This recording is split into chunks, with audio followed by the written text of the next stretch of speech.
Iran के दारुल हुकूमत Tehran में पीने के पानी का मरकजी जखीरा खतरनाक हद तक कम हो गया है और शहर को पानी फराहम करने वाले मरकजी डैम में मखसूस 2 हफ्तों का पानी बाकी रह गया।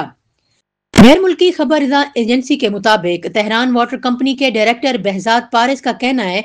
अमीर कबीर डैम जो कि दारुल हुकूमत को पानी फराहम करने वाले 5 बड़े जखायर में से एक है, इस वक्त सिर्फ 1 करोड़ 40 लाख मक्कब मीटर पानी मौजूद है,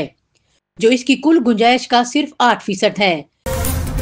दूसरी जानिब इसराइली फौज ने अपने अफसरान के जेर इस्तेमाल चीनी साख्त की गाड़ियां वापस लेने का अमल शुरू कर दिया है। इसराइली मीडिया के मुताबिक ये इकदाम चीफ ऑफ स्टाफ के बराह रास्त हुक्म पर किया गया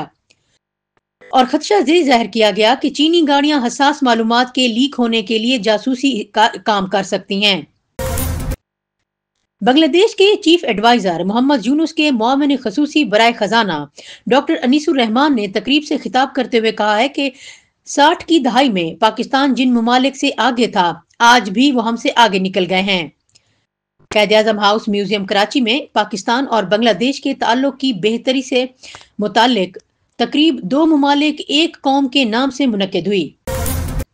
तेहरान ईरान के सदर मसूद पशगान ने कहा है कि ईरान अपनी जोरी तनसीबात को मजीद ताकत देगा,